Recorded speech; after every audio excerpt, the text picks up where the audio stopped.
All right. It says we're live. So, welcome from the crossroads of America, the talk show about guns, politics, or anything else that crosses my mind. We'll answer questions from the audience, either in the chat or by email at rickslifeasiseeit@gmail.com or spottedrick@gmail.com.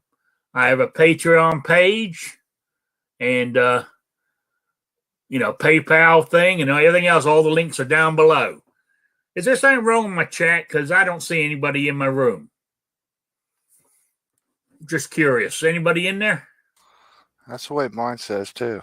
I guess it's just us and a little... Oh, no, the gun snob just come in. So, okay. All right. People are just late getting here. I mean, it is Saturday afternoon. Come on in, everybody. Store's open. Yeah. Well, I guess if they didn't get their Black Friday sales yesterday, they're going out today to get them. So, all right. Well, while I'm waiting for people to get into the room, let's see. I mean, actually, Kevin in New York is doing double duty. He was first in today. Then there was the Gun Snob, TJ Play Nice, Midnight Range is here. So they're all starting to come in. Southpaw RX is here. So, that's what I wanted to ask Southpaw RX. Where New York Outcast and I were talking before we went live was my cat's insulin. Humans can use it. I can't remember the brand name. It's real cheap. It's only $25 a bottle. But I said in Rhode Island, I could walk into Walmart dispensary or any chemist that sold it, or chemist. That's my English word coming out. Any pharmacy, and order it right over the counter. But here in Indiana, I got to do it through a prescription, through the vet. That's why I had to do that when I first got here. And my discussion is I'm almost out, so I got to go to Walmart to pick some up either tonight or tomorrow morning. And I haven't decided which one to go. That's all I've got to worry about. So my life's going pretty good, really. So I just wondered, where was it under prescription where you were, Southpaw RX? That's all I wanted to know. So anyway, we lost New York, Kevin in New York. I guess he's having connection issues. All right, let me introduce my panel so far. Oh, some insulins are considered OTC. I can't think of the name of this one, but I know it's got a big giant N on it. On the bottle. I can't remember the first part of it. But I know it's been around for yonks. So anyway, my first panelist is New York Outcast. How you doing? Doing all right. Thanks for having me. Thanks for joining us, everybody. No problem. Then we got Jason Stewart. Good afternoon, Rick. Thanks for the invite. No you just said yonks. What's a yonk? I don't know. When did I say yonks? I thought you said it was been around for years, and you said it's been around for yonks. Yeah, that's years. Yeah, it's not worth years. Yeah, I think that's the one. I think that's the one, Southpaw. Yes, that looks familiar. I could get my fat ass off out the chair and go look at it, but I don't want to. But sorry, Kevin, that you couldn't get in here.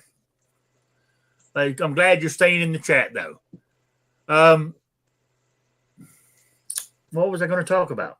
Damn. I know what my title is. I was just waiting for a few more people to get in here before I went on my rant. So,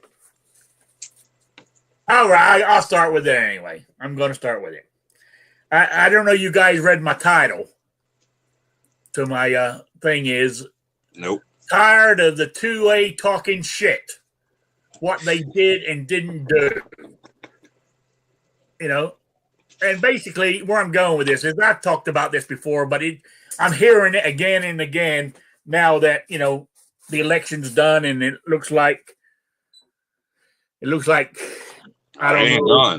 don't know if Trump's going to win the election, but if Biden gets there, and where I'm getting so pissed at is, well, the 2A, I'm hearing this a lot. Well, with Biden in there, the 2A will be back like it was in 2013 when we stopped Obama dead in his tracks. You're so full of shit, it's unreal. Yes, Obama tried to do gun control. But if you remember, in 2000, in the midterms of his thing, is the Republicans took the House.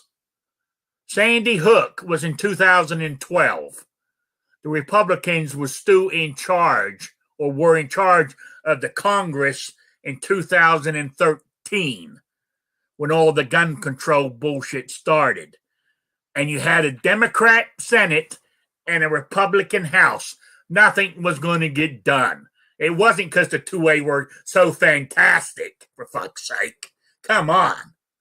I'm not saying they didn't do anything, but that's what it is. And then the other pet peeve is, I'm hearing a lot of this. Well, Trump didn't do anything in the first 2 years of his term. And I said this before. You are correct. But they only had 51 votes in the House and the Senate. It takes 60 to pass anything. And for the last 4 years, Democrats in the House and Senate, have voted along party lines.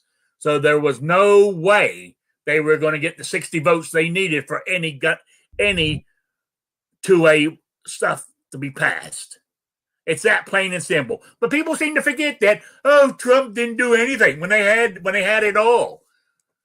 The only thing that the 51 votes is good for is voting in judges and stuff like that. On actual laws, it has to be a minimum of 60 votes. So that's my pet peeve. I'm tired of hearing it. And what I'm saying is, you can look all these facts up on the internet. It tells you all this. What I'm tired of is, if you hear somebody saying this crap, you need to jump in and tell them, whoa, hold on a minute. Get the facts right, because some of these channels that are doing it are big. And for the lack of a better term, they are like influencers because of the amount of people they have as subscribers. And I think it's so wrong. So that's my pet peeve today. That's my rant. So do you think I'm wrong or right, New York Outcast? Talk to me. I don't know. Have you been hearing it? Yeah, I heard some of it, so I lost some of it. My apologies. So no, but have you heard other channels talking about it like it was? I actually haven't been watching much lately. Okay.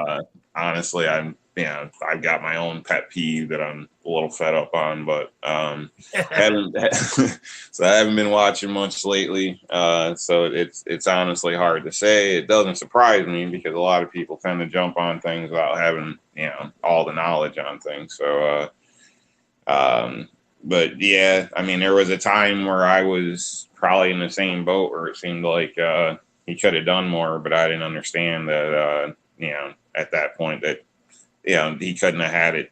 It wouldn't have happened either way, at that point. So and then, so I don't know. I mean, it's sorry. I wish I had a better answer, but I was half sidetracked when you went through this part. I mean, it's not a big topic. It's going to last for 2 hours. It's something that I wanted to get off my chest. I've been stewing on it for 2 days now. Yeah, I think in general, people should be weary of anybody they listen to. Verify, check things. Don't just hear something and go with it. I'm telling you to check my facts. So, all right, Jason, what's your input? I hear what you're saying, and I could agree with you, but honestly, I wasn't part of the Second Amendment community back during Obama's presidency. And, I hear the things, I hear the patting on the back, and but I don't really know exactly what Obama tried. And, but I do agree that now there are larger channels out there that kind of made themselves successful by fear mongering. Yeah, you're right. You're right. And I wasn't in the gun community back then either, but I've only just done some research, looking it up because it bothered me. Because a few of the big ones are saying, yeah, the gun community got really together in 2013 and stuff, and we stopped them dead. And I was looking it up. I said, well, hang on a minute. Didn't the House flip to Republican? So of course they ain't going to do anything. Oh, Kevin in New York says, I agree with you. It seems there are plenty of firearm owners and there's a lot of belly aching, but for some reason our rights are majority infringed, especially here in New York. Oh yeah, I'm not saying our rights aren't infringed, and we still need to put up the good fight because they take, and they never given anything back. Their compromise is we give up something. That's the other side's compromise. We give up something. They don't give us anything back. But yeah, I don't think you should have to compromise. Not well, I don't either. It's pretty simple. If you're not a criminal, it shouldn't make a difference. So I don't understand why we are constantly going back and forth on this little stupid stuff that honestly shouldn't make a difference anyway. So, but that's how politics works: is compromise. Yeah, and then everybody wants to keep supporting people. And don't get me wrong. And here we are. These 20,000 gun laws on the books shouldn't be there. I agree, right? But they are, and we got to work on getting rid of them one at a time. You're not going to get rid of them in one go. Like I'm not saying give in to any more gun laws. No, we say no. We're not giving in to them. But how can I explain this? Yeah, we don't give in to any, but when we're asking for something, we shouldn't ask for the whole basket because they're not going to give that up. We're going to have to do it little steps at a time, is what I'm trying to say. Like we discussed this the other day, not the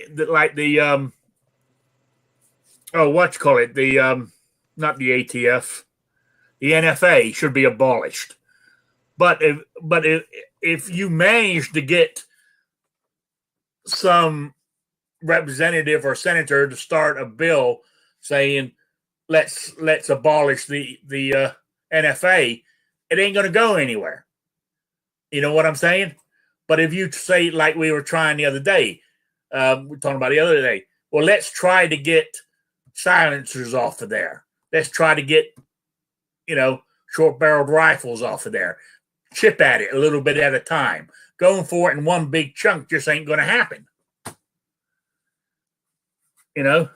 So that's what I was trying to get across. Anyway, Kingpin, how you doing? I'm good, man. Thanks for having me. Good to see everybody today. Yeah, did you hear my rant? Yeah, I'm with you. Rob made a really good point, and I'm glad that he said it, and I'm glad that he's an honest man, and he's not afraid to say the truth. Anybody who says that Donald Trump didn't do anything the first 2 years, wasn't paying attention, or is lying. It's just plain and simple. You got TDS and you scream and cry that Donald Trump didn't do anything. Well, you didn't pay attention. And, I'm going to give you the credit on that. Like Rob said, he wasn't into the mix a whole lot, you know what I mean? Which is understandable. Not everybody can be 100% into the weeds about all this stuff, but you got to look into the details of stuff. Just saying that he did nothing, well, you're an idiot. That's just all there is to it. And I don't know. What was the other part that you were just talking about? Oh, the to a community in the South 2013 after the Sandy Hook shooting. Yeah, let me read Southpaw RX's comment. He said, I've been seeing this for example. I'm going to tell you a scary 2A story, and at the end, look below for my link to buy my merchandise. Yeah, You know, yeah, a lot of like, I'm not going to knock anybody. I'll just say that the pistol brace videos are coming out again. And you got a bunch of people screaming and crying, you know, we're being infringed. This is the most horrible thing. They're going to take all of our guns away. And then you hear another video like Clover. Clover came here 2 weeks ago or whatever it was and explained in detail what's going on with the brace situation. Yet people are still making videos that the sky is falling about the brace situation. Now it can't be both. The sky can't be falling and it can't just be, you know, intricate detailed. So which one is it? I tend to believe Clover and a couple of the other guys who I heard came out and specifically detail exactly what's going on over the guys who came out with their head on fire screaming shall not be infringed. yeah. I agree with you. At the moment, We can't make we need to keep an eye on it. But right now, it's not like they made it out to be. and if say the pistol brace situation is the way like Clover explained it, they put this pistol brace out, it got approved, then they changed it and decided to put out a bunch of different braces based on the same one without getting approval. That's bad business. Okay, I get it, the law shouldn't be there, but you already said it, the law is there. You have to follow it. You have a procedure to follow, and apparently they didn't. So going back to that one idiot that was claiming that his house was being raided and all this kind of stuff and red flag, and it turns out that he had a warrant for beating his wife. All those people jumped on board. Let's go to his house with our guns, and then, well, no, let's let the wife beater with illegal guns go to jail. Yeah, you're right. But it's the same thing too. My other half of my rant was about back in 2013 with the how the 2A community got together and stopped Obama dead in his tracks. I said I wasn't around then with guns, but as I said, I've done some research, and if you had a house that was run by the Republicans and the Senate run by the Democrats, you weren't going to get anything done like they haven't now with the Democrats holding the House and we're holding the Senate. Well, I had a guy, my boss and I went to a friend's ranch and we're hanging some drywall in one of his barns. Now, this is a guy that my boss has known his whole life. I've known for years, been going to church with. One of my friends dated his daughter, all kinds of, like, we were friends and close to family. And when the Sandy Hook thing happened, all I said was, we need to figure out how to keep bad people from getting guns. And he liberaled me, and I'm a effing Obama supporter, and come and take it. And this is a church man laying me out with every F word in the book. All I said was, we got to figure out, and he knows that I like guns. He knows this is before I own guns. He knows that I'm a patriot, if that's the way you want to look at it. But all I mentioned was we've got to stop people, figure out how to stop bad people from getting guns. And he laced me with every liberal insult and it came down to where I almost fought him. I had to tell my boss, get him away from me because I'm about to fight him. Yeah. Now that's the thing. When you're 2A, Clover and Ghost talk about it. I see Clover's here talk about it a lot. When people come looking, when new gun owners and new people interested in the 2A come looking for us for guidance, for help, for assistance, for advice, welcome them in with open arms. Don't treat them like crap. Now, I'm not saying that every new gun owner, I say let the new gun owner come find us. It's not our job to go out and search down Mary and John that just bought guns and bring them into the fold. They'll come on their own. And when they show up, treat them right. Don't cuss them out and call them stupid liberals every single time they say something that might be wrong. Well, I think we have an obligation, especially if you're somebody that is willing to help broaden the tent. I think you have an obligation to be a beacon, right? I agree that going to them is difficult. I mean, how do you identify or know somebody that's not involved in something you're in, right? In order to find them in the first place. But by being a beacon of, firearm ownership, gun culture, 2A advocacy, whatever, by outwardly portraying that. It's kind of like the whole gospel thing, right? If you're talking about Christianity, right? Walking the walk, talking the talk, people can see that you're a man of God, for example, whatever. People can see that you're that type of a person. So you become a beacon. You're a bug light, right? And then so those new people, they can find you. If you're squirreled away, holed away in a mountain cabin somewhere, that's how are they gonna find you at that point? So while I agree they got to come to you, I also would say there's certain things that you need to do in order to give them that opportunity to find you. Yeah, I agree. And using the gospel area, the Bible says, "Let your light shine." It doesn't say make it shine. Right. It says let it shine. And if you just like anything else, and there's all kinds of evidence all over the internet right now of radical leftists, middle ground, and moderates and all that stuff.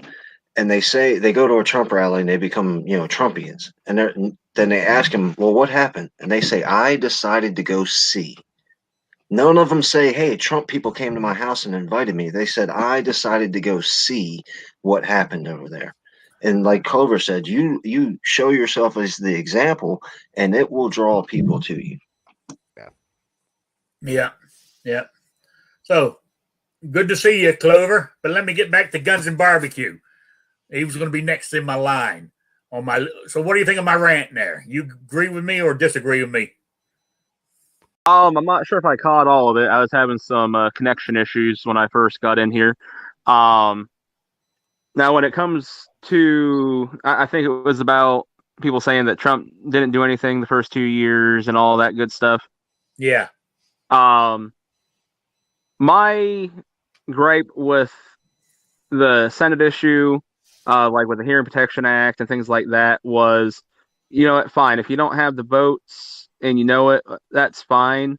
I still think, there's times where we can be pleasantly surprised that you might have people on the other side of the aisle that decide to not vote party lines, and, they jump ship because, like I said before, we were, just talking about it the other night. You guys are talking about Republicans that we might not. Well, there's Democrats with the right register. Is it me or zero button? Vote for the. Yeah, he's roboting pretty bad. You're roboting Guns and Barbecue. You're having issues. I thought it was me. It's that Pennsylvania internet. Midnight soaks it all up and doesn't share it with anybody. Yeah, I know. What happened to New York Outcast? He dropped out and he ain't come back. There's too many people in this group, so Cuomo cut his internet. No, that wouldn't surprise me. That's a good one. Okay, so did you hear all my rant, Clover? I did not. I just jumped in. So okay, you've cut you. My original rant was that I'm tired of the 2A. There's a few big channels going on. The 2A, you were around then. I wasn't. I'm only going on what I've read. And stuff is, well, the 2A needs to get together like they did in 2013 and stop Obama in his tracks. And I said, well, if you look at it, the Congress, the House was Republican, the Senate was Democrat. Mm-hmm. So nothing was going to get done anyway. Right. I'm not saying the 2A didn't do anything. I agree with you. Act like the 2A, it was the 2A that stopped them dead. I don't buy it. No, yeah, I don't either. I don't either. I mean, there's a lot of moving parts to that, right? There always is. So we can go you can go 2013, you can go 2004, you can go 2001, you can go 2000, you can go 96, which we didn't stop nothing. Or 2004, I mean 94, when we didn't stop nothing. There was a component to it, sure, there was. But that was a small small piece of the puzzle. And I'm not for a second going to sit here and say that even if we had set back as a 2A community and did absolutely nothing, we wouldn't have gotten the same result because of all the other factors. So I agree with you. Yeah. And the other point was, we've talked about it, is like people in the 2A saying Trump didn't do anything for 2A the first 2 years. And I was saying because he didn't have the votes. I mean, if you look at the last 4 years, I've said this, the Senate has voted on party lines. Yeah. Right? So there was no way any like the Hearing Protection Act, reciprocity, it wasn't going to go anywhere because they couldn't get the extra votes they needed. Yeah, the Senate was a problem. You know, the Senate was a problem there. They don't put these bills up without knowing who's going to vote for it. Like, I get Guns and Barbecue's point that, hey, you might get surprised that somebody might cross party lines. None of these bills get introduced until they know what everybody's going to vote on. Now, we got the giant wrench in the monkey works of John McCain and the thumbs down. Everybody thought John McCain was going to vote thumbs up and get rid of Obamacare. And at the last minute, he said no, which was a total surprise. But for the vast majority of these bills, whether it's a new stop sign or it's nuclear weapons, they already know who's going to vote which way. Well, there's a reason that they know this. The reason that they know this is because they want to know beforehand, because there's certain people that want to be able to vote one way simply for political expediency. And I'll give you an example. I talked about this in my latest. Well, did I talk about this? I didn't talk about this in my latest video. But here in Texas, there was a bill that passed 2 years ago, I guess now it was the last session, that what it did basically was give emergency under a state of emergency, because people are traveling and doing a lot of things, that there's a 2-week basically window from a state of emergency for open carry. Depending on, I mean, and it has to be in a city, county, whatever, it all has to be declared to do this, right? So anyway, it passed the House, it went to the Senate, and it passed the Senate, but my senator voted against it. And and he's the president of the Senate or whatever, the head guy in the Senate, right? Yeah. So I was pissed, obviously, but it passed by like a huge margin, right? It passed like 5 or 6 votes, right? Even Democrats come over and voted for it. And anyway, he knew that there was enough votes beforehand so he could vote against it, even though he wasn't against it, just so he could show camaraderie with the other Senate Democrats. And so they would vote for another bill in the session to get passed. You know what I'm saying? He threw away what he already knew was an irrelevant vote in order to curry favor to try to get other votes on another bill, if that makes sense. So it's a political game. And yeah, they war game this out way ahead of time. I would venture a guess that before a bill is even introduced, they've got a pretty good idea, if it gets to the floor, who's going to vote for it. Yeah, I do too. Yeah, I agree with you. I mean, that's what I'm saying. But unfortunately, like I said, the last 4 years, I mean, the federal government is being so politicized. I mean, it doesn't matter. If you held up a black piece of paper and said, this is black, the Democrats would have voted, no, it ain't. Right down party lines. You know, just to put us out of spite, it seems like. But the Republicans, if all things fail and Joe Biden is the president of the United States, the Republicans are going to do the exactly same thing. Right. You know? We're going to take care of those Republicans, Rick. And I guess people aren't going to like to hear it, but Trump is going to take care of them. The Republican Party and the Democrat Party are both floating away to the horizon on the ocean. The GOP is now Trump's party. Like it or not, we've taken it over and we're not giving it back. The Democrats are a dying dog with rabies in a corner, biting anything that comes near them. So it's doom and gloom, but if you look at it, there's a lot of serious potential for decent stuff happening in the future because these parties are collapsing. Oh, yeah. And I see California lost another Democratic seat in the House. So I think that's 4. their lead must be really 4. small in the House this time. You know? Yeah, they almost lost it. And I got news for you. I talked about this before before the election, even talking about a Biden-Harris win. That I can almost assure you that a Biden-Harris win, if they follow through, and I'm not talking about crazy gun control, I'm honestly talking about pretty much anything on their agenda. If they continue with anything that because politicians lie, right? This is a problem I have is politicians will make promises to their base that they may or may not know they can or can't keep, right? The whole Trump thing, for example, with the assault on your Second Amendment, 8-year assault on your Second Amendment rights is over, and then he turns around and bans bump stocks. So, we believed him, right? And then he didn't do what he said he was going to do. So if you flip that around, Biden says, I'm going to come take all the guns. Okay, you want to believe the worst case scenario or prepare for the worst case scenario. I get it.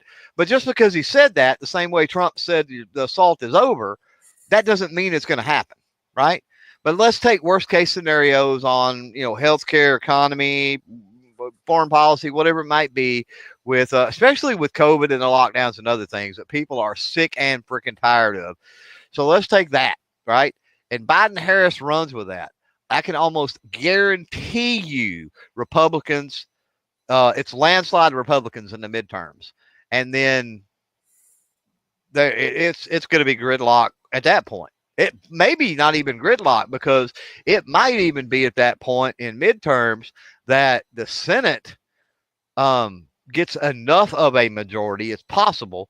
I don't think it's probable, but it's possible that the Senate gets enough majority that they could go around vetoes.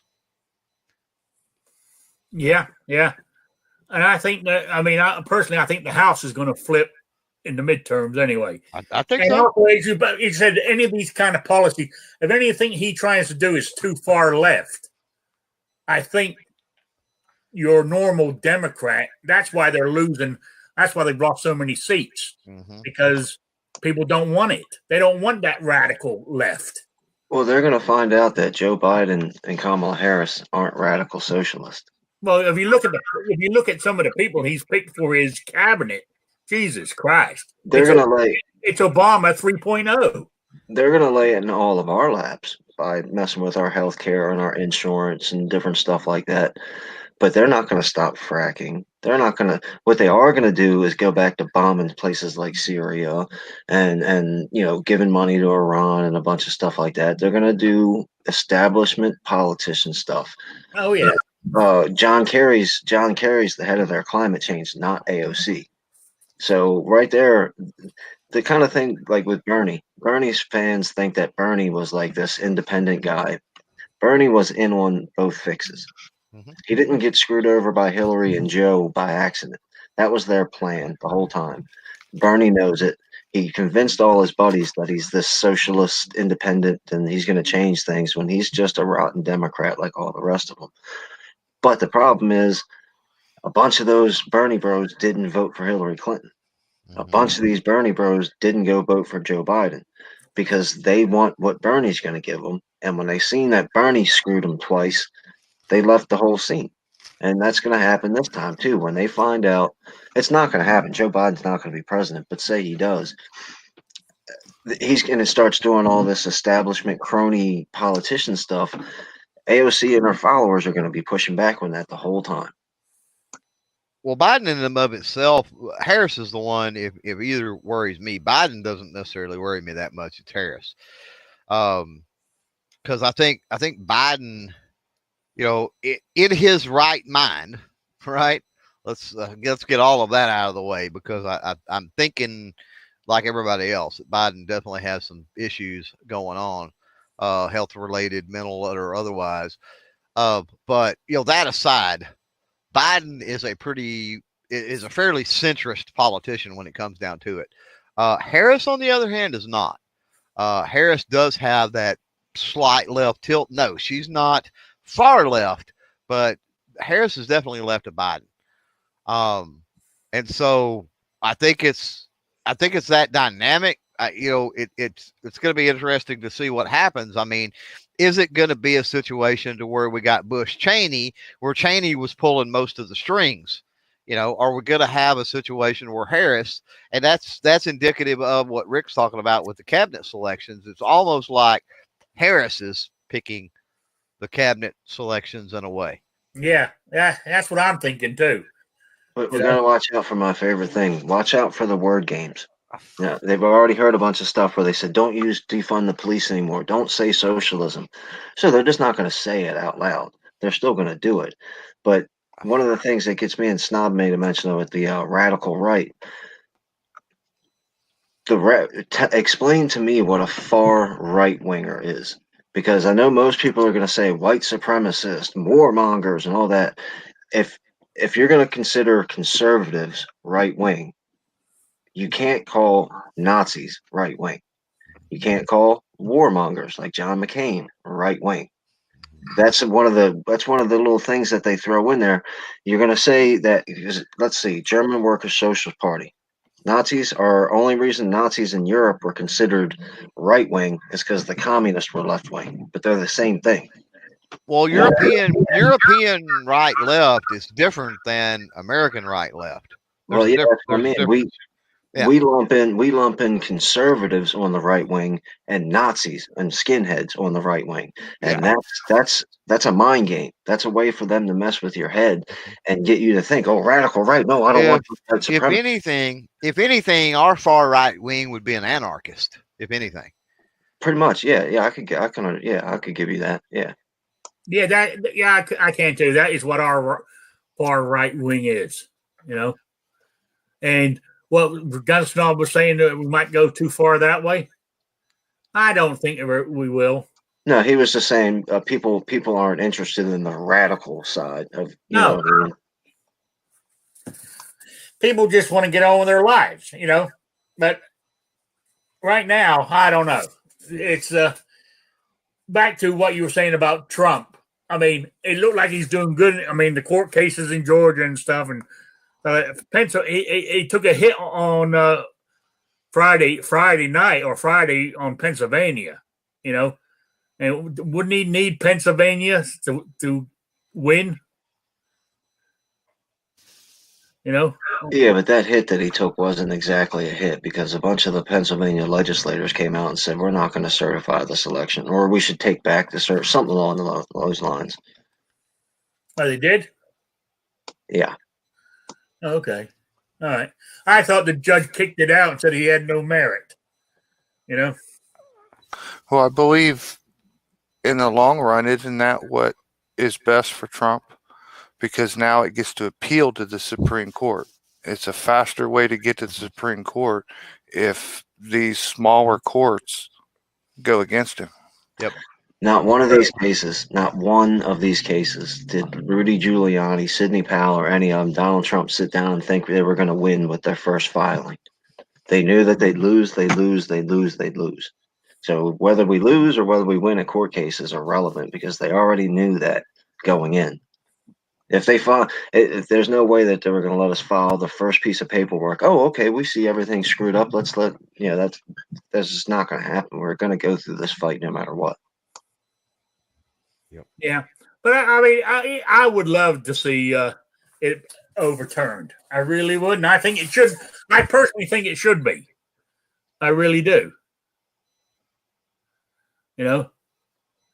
Oh, Rich White said a judge in Pennsylvania has declared the election in Pennsylvania unconstitutional. Oh, when was that? That's what I was just telling you about. That just came out like either late last night or early this morning or something. I can't remember. I saw the article earlier today, so I didn't look at the date that it came out. Squib loads out in the chat. How you doing, Squib? So, okay. I mean, that's a good sign.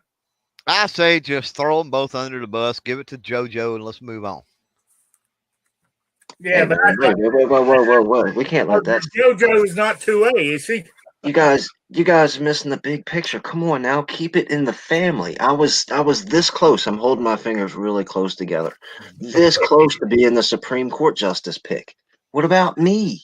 Me and John Z have been running our campaign for 5 years now. So give us a chance. Right. Yeah, I mean, because you don't have to be a lawyer to be a Supreme Court judge. Exactly. Well, I've already lost the Supreme Court seat unless we're going to pack the seat. So I'm just going to have to be president now. Oh yeah, well we can go with that. I can go with that. You know, kingpin. With everybody wanting socialism and communism, I'm just going to run for dictator. I think it'd be easier. Well, see, if I win presidency, I'll give you a nice, clean cabinet position. Wink, wink, Clover. Yeah, they're talking about that. You know, like this latest COVID, especially like with Governor Cuomo and these other ones. I mean, they call Trump a dictator. They're doing exactly what they're calling him. Right. And don't people see it? No. No, they don't. That's why I'll give you a warning now, way ahead of time. Larry Hogan, hashtag not our president. 4 years, Larry Hogan's going to run for president, and he's going to make himself sound funny and sound sweet and most popular governor, 4 years running and cancer survivor and fought the COVID. Don't let Larry Hogan become your candidate because he's not going to be a good president. He put out the state police, and the state police did 700 restaurant checks on Thanksgiving. So remember the cops, I said it a bunch of times, the cops that were back in the blue right now and defending and trying to support are going to be the same police to shut your restaurant down. Yeah. And that's pitiful but that's what I've been saying about the police force all along is they've got to the point where they've hired people to do what they're told. It doesn't matter that they swore to uphold the Constitution. If their boss says raid that restaurant, they're going to do it. And it doesn't matter that it's not right, And that's the way the police force has gone lately, I'm afraid. I find it very upsetting. All that does is put us in another awkward position. I thought originally my statement was the cops are in a bad position because they're going to have to decide, do they do this kind of stuff and put good people in jail for not having masks on, or do they fight Black Lives Matter and Antifa? They're caught in a bad position right now. I get that. But it's actually going to come down to what are we going to do? Because ultimately, like you said, a cop's going to follow their orders. They're going to come to your house and give you a ticket for not having a mask on. And what are you going to do when that happens? How are you going to treat the police afterward? Now, obviously, we're not talking about violence or hurting police officers. I'm talking about, are you going to send money to their policeman's ball and, buy new badges or, help them with their cookie drives or whatever they do? Yeah. I mean, as I was saying this the other day, if they came to my house to come and confiscate my guns or whatever, I'm not gonna die on a doorstep full of bullet holes. You know what I'm saying? With a gun in my hand. Well, see, think about this. We use that term all the time. Somebody actually brought it up to me the other day. We always say, "Is this the hill we're gonna die on?" Well, how about, is this the hill they're gonna die on? Why has it got to be, is this the hill I'm going to die on? Is my front door the door that the cop is going to die on, or the social worker? Because, by the way, they sent a social worker out instead of a cop. Social worker got stabbed, just by the way. So defunding the police is already working great. Yeah, I knew that was going to happen. But no, I mean, the reason you say well, we're going to die on our doorstep is because there's only one of me and there's maybe 20 of them. Well, some people are going to use their high capacity magazines to fix that, and some people are just going to say, "My inventory's back here in the safe. Here you go." What I was going to say is, I doubt if they came knocking on my door, right? I'm not going to say, "Well, there's the key to the safe," or "There's the combination." I'm going to make it hard for them, but I'm not going. I doubt if I'm going to stand there and shoot at them. Is what I was saying. And they count on that because they know most of us are decent human beings who love the police, the idea of the police, and would hate to ever hurt anybody. Yeah. You're right. I would call. I mean, I would try to shut the door in their face. I would, try to get in their way. I might even try to fight them, physically with my fists or whatever, just to make their life miserable while they come and get my guns. So. I've thought of that scenario before. What if you don't give them the combination to the safe? I mean, you're going to jail anyways.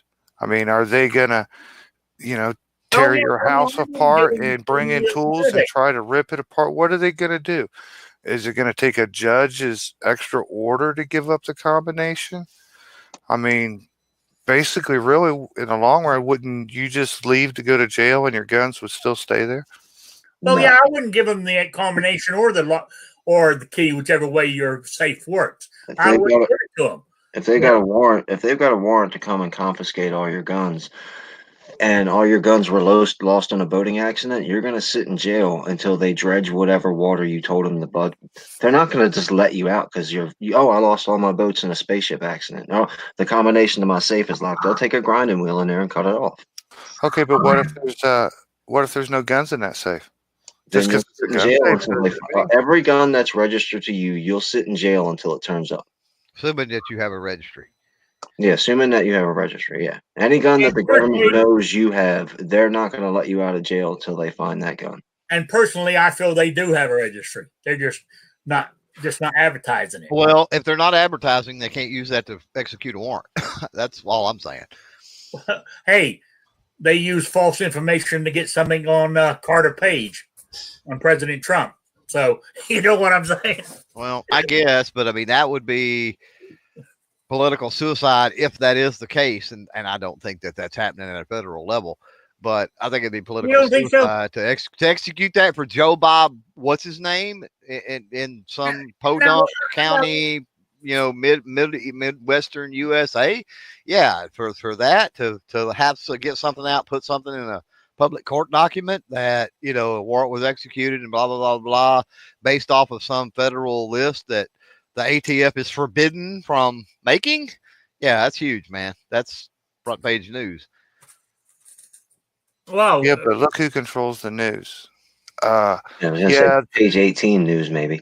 Yeah, they're not supposed to, under the Citizens Privacy Act or whatever, the government's not supposed to keep, files and information on us, supposedly.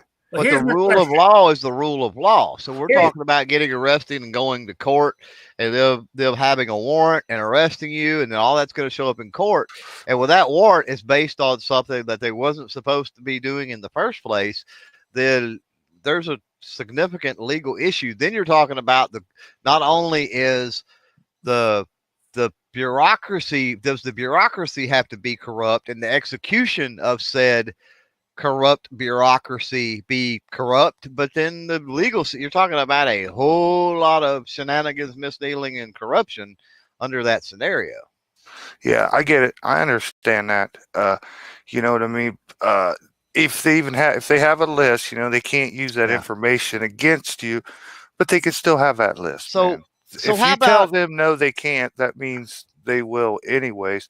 So if they weren't keeping that information, there would be no use for a 4473 form. So how about this? Instead of everybody talking about what hill they're going to die on, how about we all talk about how we're going to rally ourselves, and we're going to inspire ourselves and other people to create a situation where we don't have to die on that hill.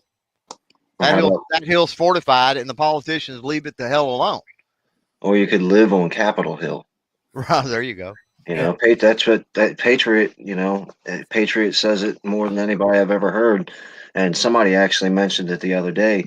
He said, the guy that mentioned it the other day said Democrats finish, the Republicans start and finish line is elections. Democrats don't have a start and finish line. And that's kind of what Patriot's point is the election's the end. The election's the end of it. You don't get ready on election day and we got all kinds of time until next election day to talk to regular people, to talk to gun store owners, to get videos out on the internet, to do things, to live on Capitol Hill. If you've got the time and the means and the opportunity, stay camped out at your state house. Yeah. So, question. I mean, but back to this list that I say. I mean, we fill out a 4473. The gun store puts it all into their computer. Mm-hmm. They send it off to the NICS check, which is basically the FBI, isn't it? No, they don't send it off to anybody. Where are you getting that? But okay, but who looks at it to say yes, he's okay, no, he's denied? Maryland, it's the state police. That goes into NICS. So I mean, I get what you're saying. Well, that's a part of the ATF. Okay, the ATF. But what I'm going is, and theoretically, they're meant to destroy that information. If it's physical, they don't have anything, right? So first of all, let's back up. The ATF doesn't have any physical documentation. All they've got is what they've either been told over the phone when an FFL calls it in, or what the automated system has registered when you go electronically. As far as I know, from setting up literally dozens of electronic FFL 4473 systems, that's not being stored anywhere. Now, that doesn't mean somebody on an opposite end can't be screenshotting or something like that, but that's not stored, because when you get done, it's printed and you have to sign off on it there at the FFL, and then it's put in a file with all the other regular handwritten 4473s, which are kept by the FFL until such time that they go out of business, or I don't know, what is it, 10 years or something like that? 20 years. Something like that, yeah.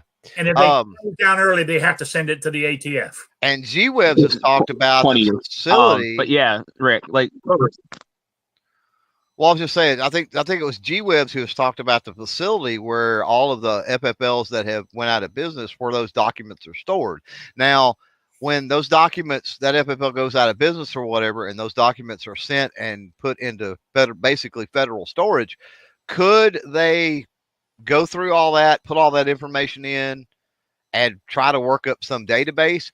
Yes, you could, but look at all the variables that you're dealing with. First of all, I'm in Texas, so just because I bought a gun last week doesn't mean I haven't sold it privately to somebody that sold it to somebody that sold it to somebody, and it's went through 18 hands of private sale since then. So even if the ATF had all of those records, that's no guarantee that those people still have those firearms. Also, that's no guarantee that the address is even correct anymore, or even the legal status or anything else, any of those check boxes. Maybe somebody's become a felon in the last year or two when they or 5 years or whatever it's been since they bought that gun. So the accuracy of those records alone is not worth the time for them to try to create a database out of it. On top of the fact they're not supposed to do that, it's just, it's a very inaccurate thing. Yeah, well, where I was going on this, I'm talking more about the electronic information. Mm-hmm. There's what is stopping the NICS system taking no thumbnail in the computer and copy it all before they delete it for the day. Right, like a screenshot or something. What's stopping them? Well, first of all, there's legislation that says they can't do that. There's operational parameters for the ATF that says they can't do that. So that's first of all. And then second of all, like I said, that's a federal check. And on a state level, again, just because they put that in a database today doesn't mean tomorrow that person still has that firearm. And if I buy a firearm today, I can turn around and sell it tomorrow. I buy it. Check yes on the first box. I'm the person that's buying this firearm for me. I get home, I run a box of shells through it, and I'm like, what a turd. I don't like this. I sell it to my neighbor. The day later, he says, hey, this is a turd. He sells it to somebody else. All that's private transaction. And over the course of the next month, it goes through 5 private transactions. We don't have to keep record. We don't have to keep a bill of sale. Now, it's good practice to do that, of course, but we don't have to. And even though I practice it, if somebody came to me, I'd probably tell them go pound sand. I don't know. I put it in the paper or put it online and met somebody, and sold it. But my point is, it goes through multiple hands here that are not tracked. So if they're doing this, and like I said, they're basically breaking their own rules, they're breaking their own laws, and they come toward me with anything that's saying, and I go, wait a minute, how did you even know I had this? You know? Well, there's a thing called discovery when you get into court cases, and you're going to be able to figure it out real freaking quick that, oh, well, the way that they did this was illegal. And, oh, not only that, but because you did something illegal to come after me when I didn't do anything, you violated my civil rights at this point as well. So, oh, we got a double header here. So you can sue me, but I'm going to counter sue you at least 2 times back. Or you can arrest me, but I'm going to sue you twice for it. Yeah. So again, is it worth your time and effort, knowing that with the possible discrepancies, that it's going to open this huge can of worms that it's going to open? And I just don't see. I'm not saying that something won't be implemented like a universal background checks or some type of universal registry or something like that in the future, and kind of like the NFA list is, or kind of like machine guns, it was done with 86, right? And they said, okay, anything before it's got to be registered by this date, right? And that gives you a hard and fast list at that point. But right now, there's no way to take those 4473s and make a hard and fast list. There is too much liability and stuff involved in it. It's too fluid. And to try and make you a little bit more at ease there, Rick, also, with the internet's 4473s, there's no information that the dealer's entering on the firearms that you're purchasing. The only thing that's for is submitting your background check. So that's just, your age, your birth date, your name, all the information they need for that. Then, like Clover said, it gets printed off at the shop. They have to then put in all that information. You bought this rifle, you bought this shotgun, you bought this handgun, all that. So all that stuff that's being done on the computer, there's no firearm information being put in there. I'm glad you brought that up, because there's actually been a change at the last couple of gun shops I've bought from. So within the last few months, there's actually been a change to that digital system. Now you put your personal information, like would be required for a background check. You put that in first, then you submit that. Then the dealer hits a button, which then gives you the 4473 to pull out. So you're absolutely right. At least with the versions of software that these gun shops are using, the information needed for your background versus the information on the transaction are 2 totally separate. I don't even know what you want to call it. They're not files because nothing's stored, but it's 2 totally separate processes. Okay. It no longer. What I'm saying is, before you would go in and on the screen it looks just like a 4473, and for the background, the dealer would have to pull the data from the form, if you feel me, and submit that for the background. And now it's 2 totally separate processes instead of done from the 4473. Midnight Range is going to open up a gun store, and he's going to sell long guns and handguns with no background check whatsoever at the best prices in the country. So just keep an eye out for that. Oh, If you well. want to buy a gun, and he'll mail it to your house with a side of waffles. Nice. Yes. Yeah. Okay. I mean, it's conspiracy theory here, right? Back to what I was saying is, okay, so they do a background check on me. Mm-hmm. They don't know what guns on, but I'm doing a 4473. They're doing a background check, so they know I'm doing something with firearms.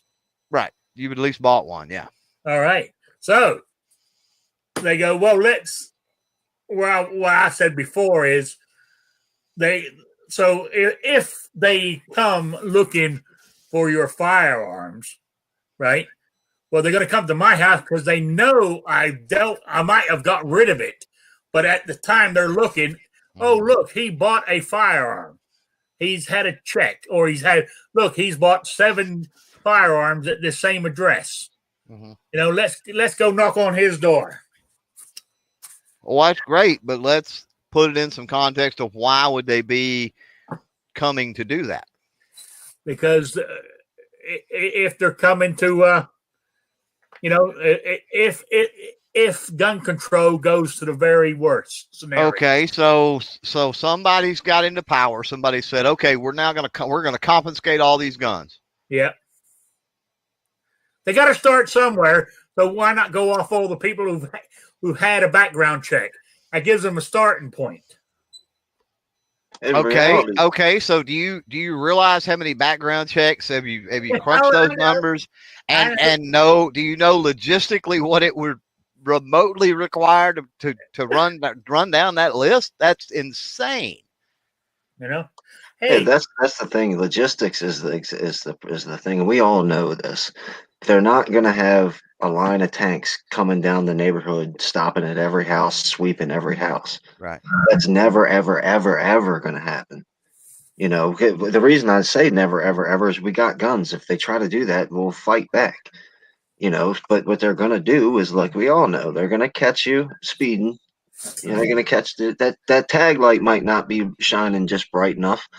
And when they pull you over, they'll take what you got out of there and then get a warrant to search your house. Or they'll be no different than if you were a felon, right? And you got pulled over and you were a felon and you're like, screw this because, I went to prison for bail fraud or some goofy crap, right? And you're like, screw this, I'm going to buy this from my neighbor from, on the black market, whatever the case may be, because, I'm a non-violent felon. And, if I got to break a few omelets to make an egg, that's what, break a few eggs to make an omelet, that's what I'm going to do. And next thing you know, it's in your vehicle, under the seat or whatever. You get pulled over, you're a felon, they find the gun, they tack on a charge, right? Basically. Or at that point, I guess if you got pulled over, they wouldn't tack on a charge. They would arrest you for being a felon in the possession of a gun, but they pulled you over because you were speeding, or you had a tail light out.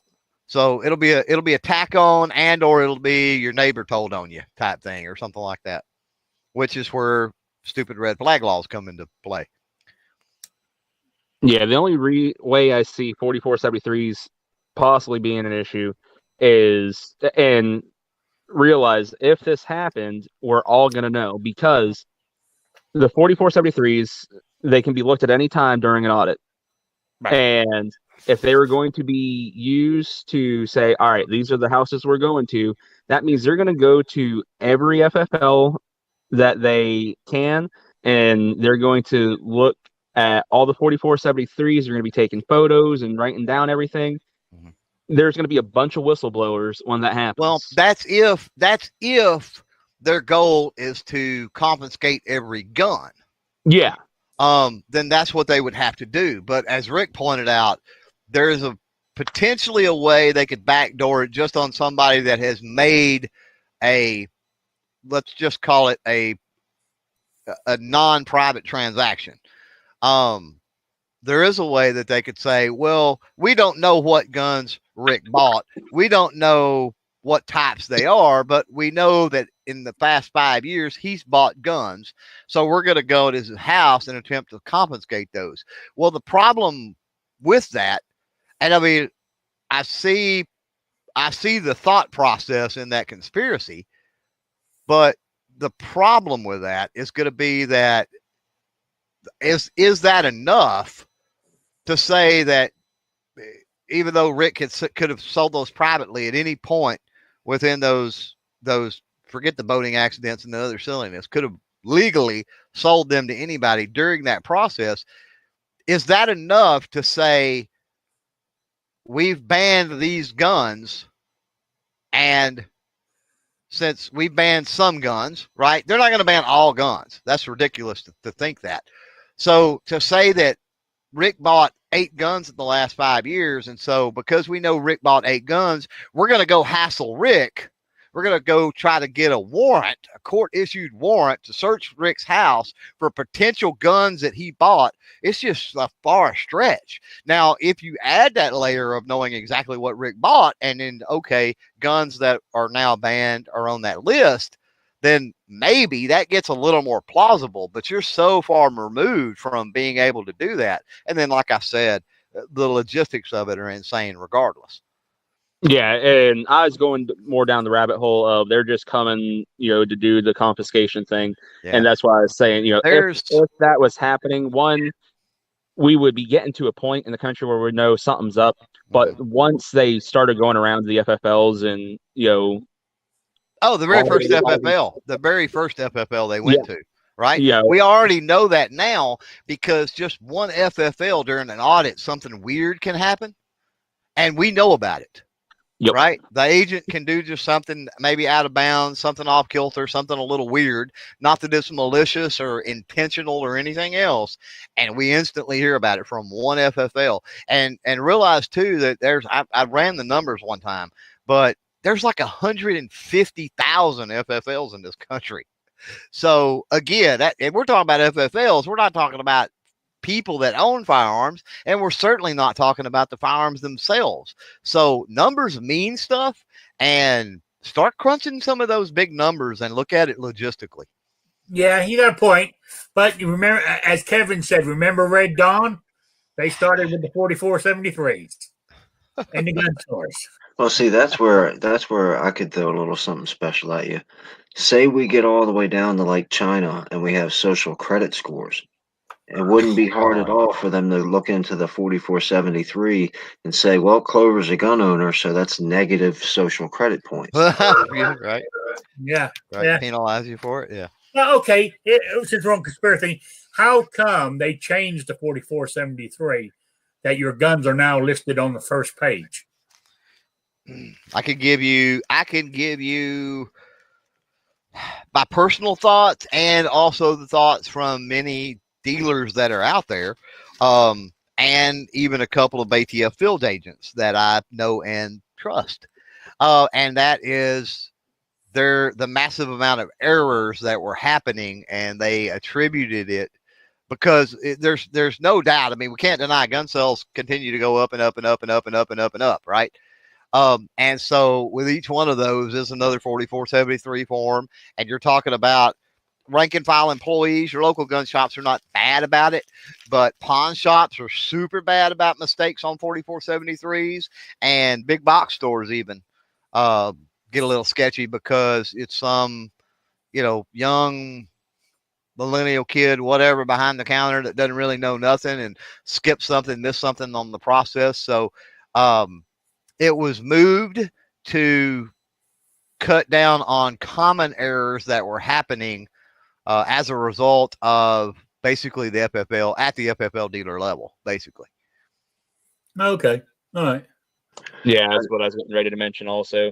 There's another thing, which this is more just my kind of thinking, not set in hard fact or anything, but the 4473s are perforated, and there's actually a penalty if that perforation were to be undone to the FFL.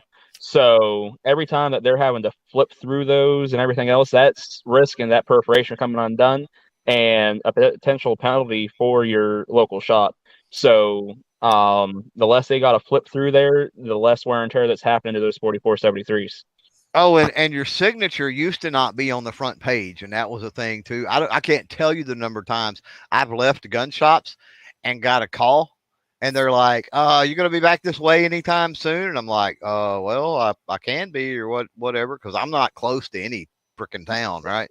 And we got to talking. I filled out the 4473, and on the computer, and of course it prints it out, right? And I gotta sign that. Or I did it manually where I filled out the front and I filled out all the information, but you have to freaking turn it over to sign it on the old one. And now it's, like I said, it's there. All the pertinent information is more concise and on that front page. They also changed. They've got the non-binary thing on there. There's another question on there that has to do with your, legal status or immigration status. There's more changes than just that. A lot of people don't tell you that. They seem to want to make you think that all they did was move the information for the firearms to the front page. And it's like, no, they moved a couple things to the front page and they also added a few things. So there was more changes than just that one. Well, that's the thing that and It's going to be hard to talk about it without stirring up a hornet's nest. So I just want to bring it up, Rick. It's your choice if we go into it, but I will mention if we do go into it, I'm going to say exactly what I think. So if it offends people, I don't care. The whole gender thing on the 4473, you got a legal federal document there, and I can put whatever I identify down as. That's a big problem. And I haven't heard anybody talk about that except for say, who cares? What's the big deal? Why do you care? Well, I think there's a lot of states now. I shouldn't say a lot, but there's some states now that are allowing you to, choose non-binary, to put on your license. So if you're going in there with a state issued license and this is what you're using as your ID to hand to your FFL, and it's saying non-binary, well, you're going to need to have that match on your 4473. Well, I got a question with this non-binary. A lot of the Democrats mainly, right, and some on the right too, right, keep telling us, especially with the COVID, follow the science.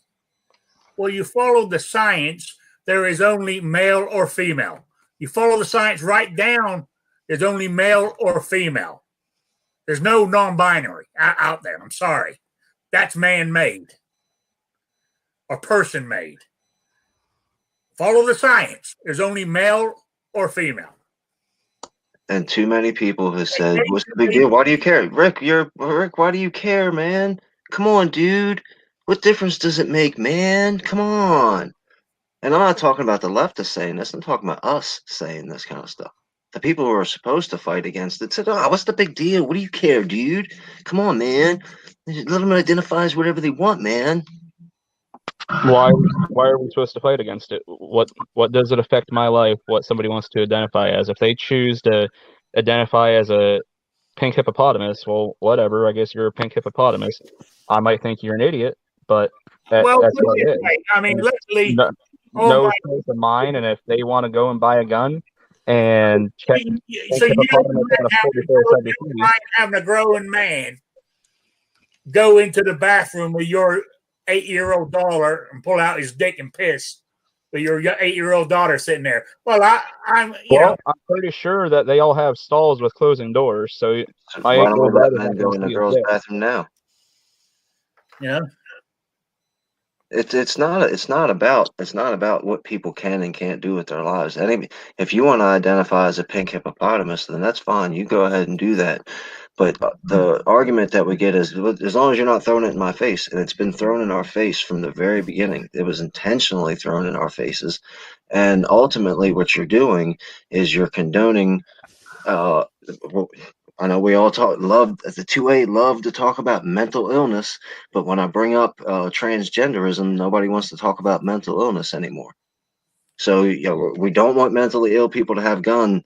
But Johnny, he thinks he's a woman now. Go ahead, let him have a gun. Why not? What's the big deal? There's nothing that says that somebody that believes they're transgender, or I shouldn't say believes, but is transgender, is suffering from a mental illness. No, there is. There's studies. There's been studies on it for 50 years, man.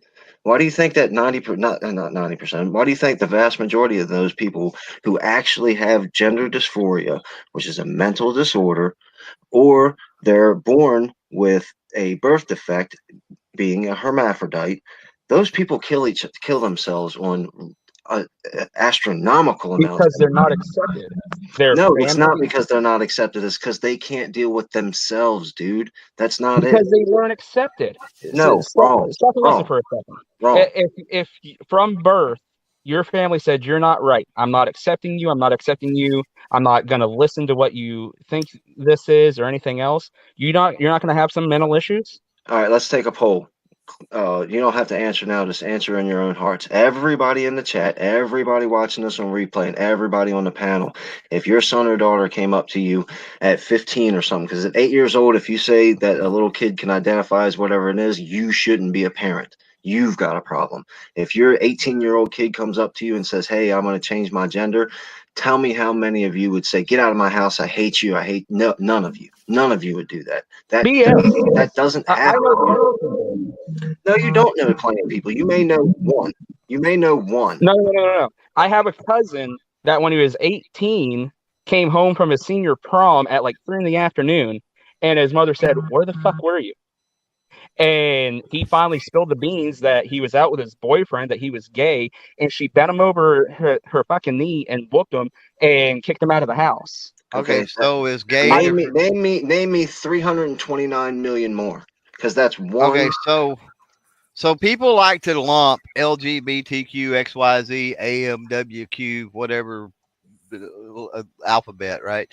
All together. So the question that I've got to ask is, do we view each sexual preference or orientation differently, and are they assessed differently, or do they all need to be lumped in together as the same type of? I think that is part of the problem that we face, is that it's like, if you're not absolutely 100% down the line straight, and honestly probably a little prudish as well, almost Puritan in nature, that you're a weirdo, right? And there's varying levels of, there's people that like to put on buttless chaps and have their wife spank them with a ping pong paddle. Is that normal? No, that's not normal. But does that mean you have a sickness? Does that mean that you're a detriment to society? Does that mean that? No, it doesn't. So there's these varying levels of things, and I think everything has to be taken. I think that's indicative that everything has to be taken on a case-by-case basis. To say that somebody feels one way or identifies one way, or they're more competent or whatever one way than another, and somehow that's actually unhealthy for them, I think is making a really big stretch with things. Yeah. Well, I didn't invent the term. I didn't invent the term gender dysphoria. I didn't do that. So just to make that quite clear. But gender dysphoria is different than gay and lesbian and bisexual and ping pong paddle love. No, I get that, and I'm going to address that. There's a very big difference in you liking assless chaps than you wanting to cut your penis off. All right, we're going down a rabbit hole here. I'm going to change the subject, but before hold on, just one last thing I want to say. I decided that I'm going to buy a women's professional basketball team. Heck yeah! And get me the 5 biggest, sort of like Shaq size, right? Nice. Kind of like Joanna Man. You ever seen the movie? Guys who want to be women. You ever seen the movie Joanna Man? You know, so I'm going to get me these big giant ass basketball players who want to identify or be women, and I would win every goddamn game every goddamn year. Yeah, something's. Man, have you seen? And Joe Rogan harps on this all the time, but have you ever watched clips online or whatever of transgender MMA? It is horrible. The transgender. I don't even know the terminology, what you would call it, a transgender woman, I guess, or I don't even know. Yeah. At a biological woman in an MMA match, oh man, you feel so sorry for the biological woman, because you could take a novice amateur transgender MMA athlete and they will beat the living dog snot out of a professional MMA woman. Oh yeah. I mean, it's bad. I mean, the state of Connecticut, I think Vanessa, if she's in here, they allow guys who want to be classified as women or whatever. They have nearly every goddamn female school record in that state is held by a man who identifies as a boy who identifies as a woman. Yeah. I think that's like down there in Texas, Clover. Oh yeah. My daughter is a wrestler, and she's actually a very good wrestler. She was ranked 13th in the state last year for her age and weight class. But down there in Texas, they just had multi-year girls champion, where it's a transgender boy. Yep. Yeah. And see, what does these successful high school students get? These athletes get. They get scholarships. So you think you're being all nice and woke, but when you allow stuff like this to happen, you're only hurting the girl. Now, the girl that would have had the state shot put record, she's a nobody now. Mhm. Her numbers don't compare to the state champions. Where's her scholarship? You know what I mean? That throws everything out of balance. And like the MMA part of it, that's a business and a sport. Out of common decency, out of common just knowledge, they should never even have let that ever even started in the first place. Now, I know there's exceptions, and I know there's plenty of women that can kick the shit out of a dude, but you say follow the science. A man is stronger than a woman, and even if they want to be a fighter or this or that, that's just brutality. That takes our civilization back thousands of years for the MMA to even let that exist. Yeah, That's just shocking. I think it's important that we say biologically stronger when you start dealing with muscle density, bone density, a lot of different things. And then here's the other aspects, right? So in a transgender situation with a man going to transitioning to a woman, there's not only do you have it's crazy, not only do you have a muscle density, bone density issue when you're talking about athletes, you're talking about testosterone as well, right? And it's crazy. Yeah, it is. I think Ronda Rousey had the best input on this out of any professional athlete, especially one that was having to deal with it. And her comments were, it really depends on what you went through puberty as. And, if you were having a bunch of hormone therapy and stuff like that before you went through puberty, and so you really went through puberty as a female, then she said, fine, let them fight with the females. But if they went through puberty as a male and then decided to transition after they're done growing, it's a whole different ballgame, because like Glover said, you're talking about different muscle densities, different bone densities, things like that. Just the way the bodies develop, testosterone and estrogen, and women grow a lot more fatty tissues in areas, obviously, while men are just packing on muscle. And like I said, I just think Ronda Rousey hit the nail on the head when she addressed this issue. If it's going to be allowed, and I don't see, I agree with you. I don't see how it can be fair, how you can fairly allow it, at the high school level, right? I don't see how that's even possible. If you're going to allow it in amateur, professional, whatever level of sports, where we're talking about adults, then I think a system has to be set up exactly what you're talking about. I mean, in order for you're going to have to expand. It's no longer about weight class, right?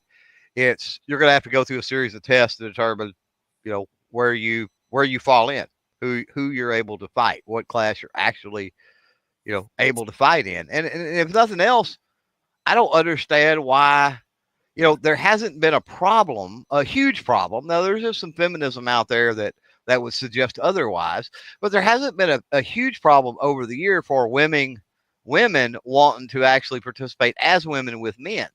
They say, we want our own class, or we want our own league. Like Rick was talking about the WNBA, right? We want our own league. So why not have a transgender league, if nothing else? I don't think they have enough participants, which is kind of a shitty excuse, but I think that's probably the big thing behind it, at least at the professional level, especially definitely at the high school level. Right. I think you're still dealing with a lot of students that, if they were in that boat, they're not comfortable in coming out. And even still, man, you'd probably have to do it on at least a county level to even get enough participants at that point. Probably more than that, to be honest. That's what I was thinking too. It'd have to be statewide, but at a professional level, I just don't know how many people they'd actually have, jumping in. I mean, I hear if you lump all of LGBTQ in, I hear reports of 3% of the population. That's not a lot. No, it's not. It's not. You're right. Anyway, let's move on because we can go on that down that rabbit hole as far. Right. What I wanted to mention was I was reading. Hey, don't forget your drawing too, Rick. Oh yeah, I know. I got to do that. I got to do that. But what I wanted to mention was that we could. There's another 2A heading to Supreme Court. Whether they pick it up or not is another matter. But it's the third circuit upheld New Jersey's ban on anything over 10 rounds is illegal magazines. Right now, the Ninth Circuit has said the law that California is using is unconstitutional. New Jersey's Third Circuit is saying it is constitutional. Now you got two state Supreme Courts or circuits. You got the Ninth and the Third with different opinions. That one could be picked up because that's what the Supreme Court's looking for. You know, there's two different opinions in those circuit courts, so that could be a good one to get the magazine ban over and done with. How do we make people understand the depths of the Second Amendment better? You know, because your average person who hears their 10-round magazine ban, that's not against the Second Amendment. That's just a feature of the gun. So what? What's the big deal? You know, they don't. The bump stock. That's not 2A. That's just a piece that you add on to. It's like a scope. You know, what's the big deal? How do we educate people better that magazines are 2A? That round capacity is 2A. That bump stock and pistol brace and bipod and red dot, all this stuff is the Second Amendment. How do we get people to understand that it's more than just the actual gun? Clover? What was the question again? I was out in the chat. I'm sorry. Well, you know, I actually about it before, like all these different features of guns and accessories and stuff. 99% of the people in America and all the politicians don't consider that Second Amendment. You know, you banning your bump stock's not banning your Second Amendment. That's banning a feature. So what? How do we get people to understand that a 10-round magazine, a 30-round magazine, or a 100-round drum, all of that is the Second Amendment? But how do you convince people of that? Related to the First Amendment, probably, and computers and text and cell phones and things of that nature. So you're saying that as the technology that allows us to speak freely changes and morphs and grows and innovates, that the fundamental right somehow diminishes. No, I'm just saying. I'm saying the average person, when like even your average gun owner who isn't like super 2A or whatever, because not everybody's as into it as we are. I get you. No, you got a 15-round mag or a 10-round mag. What's the big deal? You still got a mag. Who cares? They didn't take your gun away. Right. Well, you've got to find a way. And I talk about this all the time when you're talking to people like that. First of all, you've got to listen more than you talk, because and you've got to try to learn the art of conversation a little bit, because you need to be able to learn as much as you can from that person as quickly as possible. And so when you get into a situation like that, that way you can try to frame it. It's really easy to frame, and I did frame it at least one way there. But it's really easy to frame if you know something about that person you can relate. It was in a movie one time, and he's like, you know, I could teach physics to a monkey if I had a way to relate the material, you know? And so it's really what all it is a way to relate. So you could do it with cars. You know, you could say, well, you still got your car. Why do you need a spoiler? Well, it helps with my gas mileage. Yeah, but you're still able to get to point A to point B, right? It doesn't matter what about your gas mileage. They're not taking away your car, and you can still get to work every day, right? Or the size tires you have on your car, Well, it rides better. Oh, well, that's you're still able. They're not taking away your car. You can still go from here to there. How many stations you have on your radio? Whether or not your car has XM or MP3 capability, right? You can relate a lot of stuff like that to vehicles. And then if you've got people that are into off-roading, if you've got people that are into, good Lord, I can relate it to seamstress stuff and sewing and, all kinds of different things. So again, it's kind of knowing your audience and being able to relate things to them in that way. But, that's the way I would approach it. And then ultimately tie it back into, because the First Amendment is a big thing that a lot of people, you could be on totally opposite ends of the spectrum and agree on everything else except for the First Amendment. So if you could tie things back into the First Amendment, a lot of times that can win you some points. And remember too, that when you're talking to people like that, the goal should not be to have them bow down to your feet and kiss your ring and you're so right, thank you for opening my eyes. Your goal should be to plant the seed and then let them go home and wonder about it and think about it and let things happen in their life where they go, hey, I had a conversation with a guy about guns and stuff a few weeks back, and now this has happened to me, and maybe I need to pick up the phone and call that guy, or maybe I need to go down to the local range or gun shop and check some things out. Yeah. Oh, right. Real quick. Kevin in New York says, can individual states make laws such as magazine capacity, or is that unconstitutional? Well, it's unconstitutional against the Second Amendment. And states make those laws all the time. They make them all the time. Back to what I was just saying. Answer is yes and yes. Yeah. As the thing is, it's gone to court in the Ninth Circuit saying it's illegal, but the Third Circuit is saying no, it's not. Yeah. So can they do it? Can they do it? Yes. Is it illegal? Is it unconstitutional? Yes. Yeah. And here we are. Well, was the Third Circuit's decision an en banc or was it a full panel? They refused to do it en banc. They said the 2-1 decision stands as being constitutional. Gotcha. Let's say, because I know Ninth Circuit's supposed to be going en banc, isn't it? Yes. Because the 3-judge panel said it was unconstitutional. Which that could be another thing here is if the Ninth Circuit brings up the whole panel and they still rule the same way, I think that's going to hold a little bit more weight, especially if this were to go to the Supreme Court, because they're going to say, well, this circuit actually took the time, heard it with everybody, and they still came to the same ruling.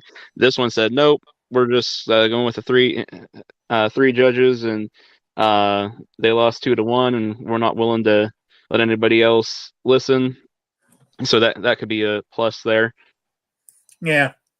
Yeah, but I'm going to keep an eye on that one. I hope it does, because also when they make, basically we're talking about the AR-15 and the AK-47, I mean, it comes with a 30-round magazine, don't they? I don't own one, so I don't know. But I'm assuming when you buy your very first one, it has a 30-round magazine in it. So If It depends on what you get. If 30 rounds didn't exist, which at one point it didn't, and the biggest magazine you could get was 15, they would be crying for 15-round bans. They would want you to have 7. Oh, yeah. It's all about control. It's no facts or anything about the number of them rounds. It's about them. All they want us to have, if they're still going to allow us to have guns, that all they want us to have is revolvers and bolt action. That's it. In states like mine, when you have magazine restrictions, now, to be fair to Maryland, its magazine restrictions pretty weak. You just can't buy one physically in the state. You have to leave the state. So, but you can possess whatever one you want. Anytime you buy a rifle or a handgun, it comes with a 10-round mag. Period. That's it. You're not getting a 30-round mag at all from a store anywhere. In New Jersey, I think you're not even allowed to have them in the state. So if you buy an AR-15 in New Jersey, it's going to come with a 5-round box or a 10-round box. Okay, I got you. All right, real quick. It's 4:35. My quiz from last week. I'm going to do my, what happened to it? Oh, there it is. All right, hang on. I've lost my thing here. Okay, got it. All right, my question was, in the two John Wayne movies, McClintock and El Dorado, I wanted to know the actor in it who was an artist. He'd done American West paintings and stuff, and I wanted to know who it was and what parts he played. Well, his name was it Olaf Weahurst? I don't know how to pronounce his last name, but he in El Dorado, he played Swede Larson, the gunsmith who gave what's his name that sawn-off shotgun. And in McClintock, in one part in the show, he's the cavalry sergeant that comes up to him. So that's the answer I was looking for. And where's my thing? I had 4 entries, and 4 of them were right. So let me hit my draw now button. And the winner is Southpaw RX. So there we go. There's your winner. Grats. Hey, now we know what he's putting down in those codes down at the bottom after he does the fear mongering. It's going to be the swag pack from Rick. Let me write his name down so I can get the thing done. So that was him that left that comment earlier, right? Do what? So that was Southpaw RX that left that comment earlier. Hey, I'm going to fear monger. By the way, look at the description for these discounts or whatever. Oh, yeah. All right. The question for this week's swag pack, which actually, I think it's pretty good, actually. What have I got in it? Got an American flag patch. I got a Clover Tech dog tag with chain. There ain't many of those left, man. That's getting rare. I know, that's what I'm saying. And, a bunch of other stickers and stuff. That's the swag pack for this week. I mean, it could have been better, but the question's easy. Okay, now, might be a lot of disagreement on this one, but I looked this up, and this is the answer I got. Right? I want to know, what is the world's most expensive rifle? I typed that into Google, and it gave me an answer. So that's the one I'm going with. I want to know what the world's most expensive rifle is. I'll give you a clue. It's not American. It's not American made. So, all right. So you got to look that up.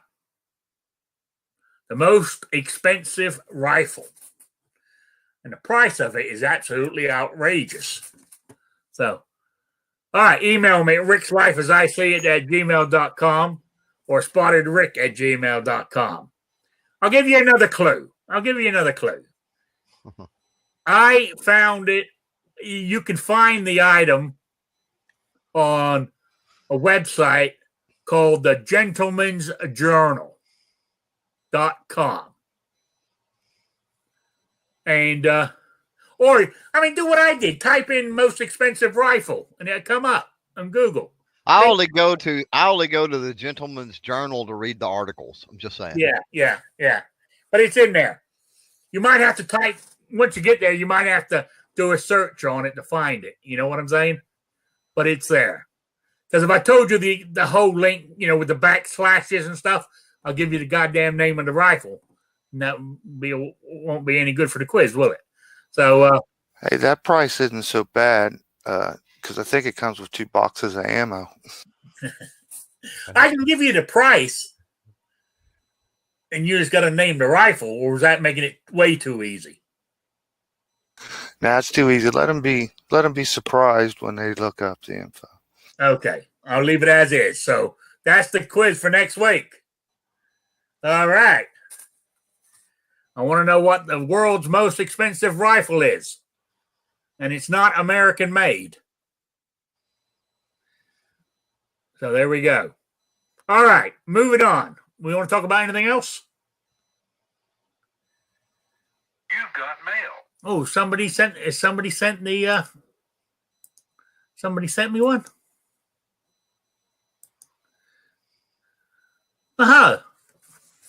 You are correct.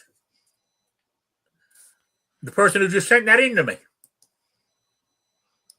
That was quick. Well, I hope you get a lot of entries this week. So you found it. So it's easy enough to find, huh? So there we go. All right. I want to. So, do we going to carry on, or are we going to call it an end here? You know, entirely up to you guys. My cats don't like it; they want to be fed. But I said before we lost New York Outcast earlier, I got to get some insulin for my cat. I got enough to get through tonight and tomorrow morning, but I get it at this pharmacy at Walmart. And my decision is, do I go now after the show? You know, after I feed the cats, do I go now and get it done out of the way? Or do I go tomorrow morning after I'm, that's the decision I've got to do today. So my life is pretty good if that's all I got to worry about. I'd do it tomorrow morning while everybody's at church. That's what I was thinking too. But we're meant to get snow flurries tomorrow night and Monday. So if I got to do it, I got to do it tomorrow morning at the latest. Because snow flurries don't bother me, but damn, who wants to be riding your car across the parking lot with snow flying down? You know what I'm saying? So, all right. So we're going to wind this up then, since we've talked from everything from transgender to Supreme Court. So, all right, who we got here? Jason Stewart, any shout-outs or plugs? Thanks for having me, Rick. Great show as always. Yeah, I'll do a show either Monday night or Thursday night. I got a couple topics in my head. So if you want to stop on by and check it out, I'd appreciate it. But it's good being with everybody today, and hope you get a lot of entries for the quiz. I'm going to enter. So everybody just have a good one. All right. Thanks. Kingpin. Everybody have a good day. Thanks for having me, Rick. I appreciate it. And G23 will be up in almost a little over an hour. Okay. All right. I got people in the chat saying they've answered the quiz. I got to look at my email. All right. I will do. Clover. What? Any shout outs or plugs? No, man, thanks for having me. And there's still some time left today at Small Business Saturday. If you can get out and patron a small business in your area, if you haven't already, go do that, man. Especially this year, 2020, and the kick in the teeth it's been.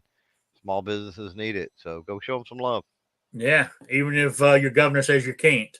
Exactly. All right. Guns and Barbecue. I just want to say thanks for having me, Rick. I dropped a video today. Gizzard Gary sent a spy into my midst, so I have taken a chicken POW. So go check out that video. And like I told Gizzard in that video, if he doesn't want anything to happen to the chicken, he needs to stay tuned for further instructions. Okay. All right. I've got. Hang on. Just trying to think. Somebody's in the chat. Okay. Yeah. I'm getting everybody who's answered the quiz so far has got it right. So just wanted to mention that. So that's good. How many you've answered so far, Rick? I think 5. I think. Yeah, I believe it's 5. So yeah, it is 5 people so far. So let's see how many more I get. All right. Did I get everybody? Yeah. Didn't the governor? You're in Pennsylvania, ain't you? Guns and Barbecue. I am. Didn't the governor slap some new rules on you guys? Which one would you be talking about? On COVID. Oh, I don't know. Honestly, I don't pay a whole lot of attention to anything he says about that. If I got to wear a mask into a establishment, I'll wear the mask. Otherwise, it really doesn't affect my life too much. Yeah, I don't like wearing the mask, and I mean, this will be the first test when I go to Walmart today or tomorrow. I'm more likely to go tomorrow morning, whether I wear the mask in the big store or not. Because we were having this discussion the other day, weren't we? Is why do I or don't I? I don't want to, but I don't want to be embarrassed either. So I'm sheep. So Yeah. When I put mine on, I feel like one of those Walking Dead episodes where they got to dress up like the zombies so they can mingle in the crowd. Yeah, well, when I put it on, I feel about my breathing. I start breathing. I mean, I breathe heavy now anyway. Right? If you were sitting here with me or we're out, you can hear me breathe because I don't breathe. I got health issues with the nose of breathing properly, so I breathe mainly through my mouth. So, but when I put that thing on, it just sort of makes me feel, that I can't breathe properly. So, I mean, that's like, I have sleep apnea, so I got one of those machines that I have to wear a mask at nighttime. Long as the air is going through it, I don't have a problem. But if I toss and turn and that rubber hose gets pulled out, oh man, I wake up in an instant and feel like I'm dying because I got this mask on my face. It's just, and that's how I feel with the mask when I go do the COVID thing. So, I just say, Vanessa Kitty says, I wear a mask. Why do I do so? I am law abiding. What law? But yes, that's exactly what I was going to say. What law? I mean, the federal law hasn't, there's no federal law saying you have to wear one. The governor might have done a governor could do executive order. Then that would make it law. But otherwise, I'm talking because I know Vanessa's in Connecticut. I mean, did the Connecticut government pass a law saying it is? So that's what I'm saying. Or like here, he didn't do no executive order. He just put out a statement saying masks will be worn everywhere. Rich White says the governor's executive order is not a law. Okay. Yeah, like for me, if I'm going into somewhere and I'm like, I really don't feel like wearing my mask, I'll walk in without it. And if they say, "Hey, can you put that on?" Or do you have a mask? Oh, yep, and I'll put it on. And if there's certain places I go where I know, hey, they're going to require it, and I'm not going to, be able to gain entry without having a mask on, I'll just put it on beforehand. Like I said, it's really not that big of an issue for me. I realize some people see it as cowtailing or bowing down and all that, but I do think in a sense it is a courtesy to a lot of people. Like if you were rolling beside me in Walmart, Rick, not knowing you or anything else, you would be one of those people where I'm like, oh, I should probably have this mask on right now because that is a person that is at a higher risk factor. And that's something that I think everybody should consider. Now, whether that person cares or not, you don't know. But like I said, if especially that's another thing. If somebody says, "Hey, can you put that on?" Know that they're probably doing it because that's their job. Don't give them a bunch of shit because they're doing their job. I've seen too many instances where, you've got this elderly person, that's, we'll say, the door greeter at Walmart, and they say, "Oh, do you have a mask?" And people just blow up on them. They don't deserve that. Yeah. Well, personally, I don't think, I don't think the mask is helping anything, to be honest with you. I really don't. But here's one for you. I wear the same mask all the time. It's hanging on my turn signal in my truck. It's one of the ones that the hospital gives you, like the paper one. I've had that one for months now. And every time I come out, I hang it on when I wear it, I hang it on the turn signal and it stays there all the time. I don't know if I don't know if I've turned it inside out or not. You know what I'm saying? So I had this exact discussion on Rich White's channel the other night with Nighthawk Medic. And I asked the same question because I'm like you.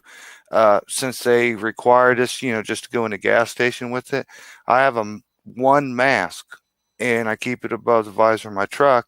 And the only one I've got, I've worn that mask, I don't know how many times, even though just for a few minutes, but I've worn it over and over. And I was warned completely to quit doing that.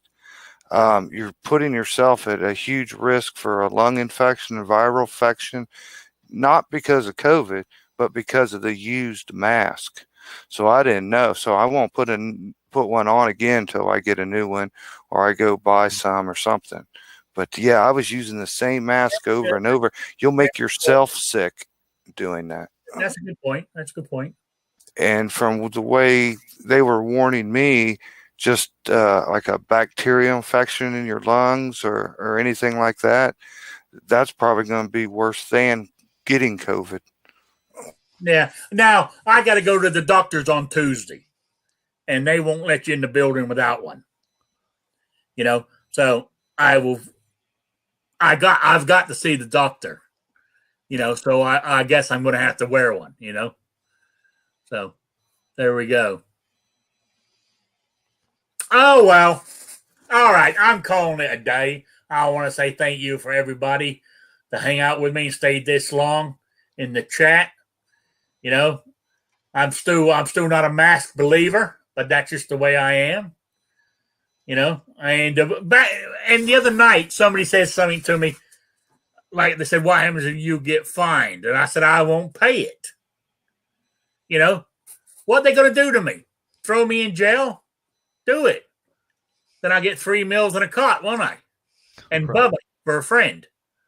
But eventually, trying to fine me for not doing something that is COVID related, I think is asinine. And I wouldn't pay it, and I'd fight it all the way to the court, and I'll more than likely win. Then when I win, the fines will be null and void.